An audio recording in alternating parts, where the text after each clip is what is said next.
అర్జున్ కావేరీలు వస్తారు, వాళ్ళనేదో మాయ చేసి పంపించేద్దాం అనుకున్నాను.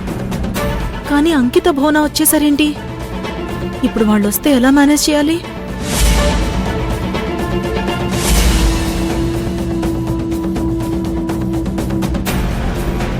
ఏంటి పిన్ని టెన్షన్ పడుతున్నావు? అది అది అయినా ఇక్కడ నిలబడ్డావేంటి? అంకిత, మీ అమ్మ గురించి నీకు తెలిసిందే కదా. సర్లే, మీరు లోపలికి వెళ్ళండి.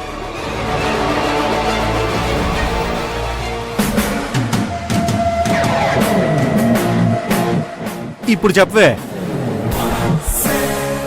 ఎవరి కొంప ముంచబోతున్నావు? అవన్నీ నీకెందుకు?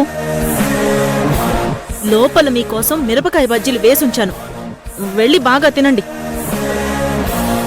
కావాలంటే ఒక పెగ్గేసి పడుకోండి. నన్ను లోపలికి వెళ్ళిపోమంటున్నావు అంటే నువ్వు ఏదో చేయబోతున్నావు అన్నమాట. చెప్, ఏంటది? అబ్బా, నేనేం చెప్పినా మీకు అర్థం కాదులేండి. నేనేం చేసినా నా కూతురు కోసమే చేస్తాను, అది తప్పైనా సరే పాపమైనా సరే. నువ్వు మారవే, నువ్వు గబ్బిలం లాంటిదానివి. నువ్వు తలక్రిందులుగా వేలాడుతూ ప్రపంచమంతా తలక్రిందులుగానే వేలాడుతుంది అనుకుంటావు నువ్వు. ఛీ!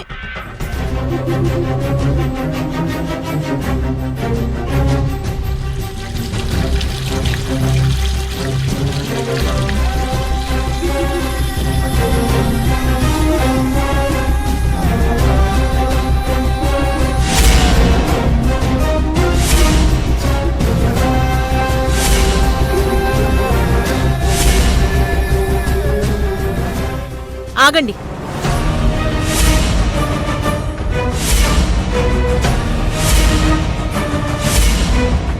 మర్యాదగా పక్కకి తప్పుకోండి. నేను అత్తయ్యతో మాట్లాడాలి. అత్తయ్య? ఏ అత్తయ్య? ఎవరికత్తయ్య? నోరు ముయ్యండి. నేను ఈ ఇంటి కోడల్ని.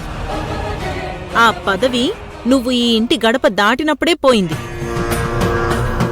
సీత గీత దాటే వరకే. దాటిన తర్వాత అగ్ని పరీక్షను ఎదుర్కొన్నా నిందలు తప్పవు.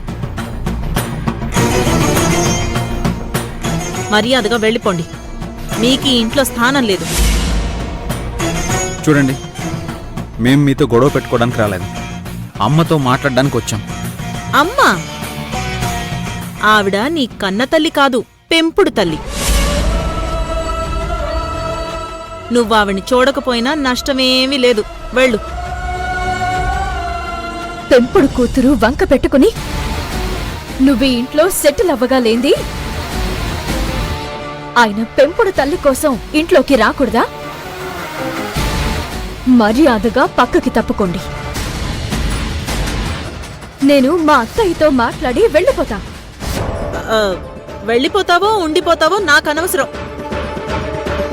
భువనమ్మ రెస్ట్ తీసుకుంటున్నారు, ఇప్పుడు కలవడానికి వీల్లేదు. వెళ్ళి తర్వాత రండి. నువ్వెవరు నన్ను ఆపడానికి? అక్కడ ఆఫీసులో నీ కూతురు, ఇక్కడేమో నువ్వు పెత్తనం చలాయిస్తున్నారా? ఈ కావేరి ఆఫీస్లో జరిగిన దాని గురించి మాట్లాడాలనుకుంటుంది. ఆ టాపిక్ రాకుండా జాగ్రత్త పడాలి. అవును, ఆఫీస్లో పెత్తనమంతా అంకితదే, అంతేకాని ఈ పెంపుడు కొడుకుది కాదు.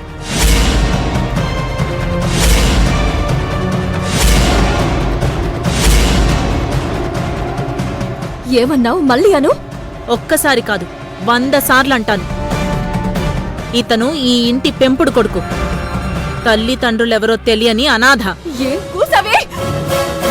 కావేరి,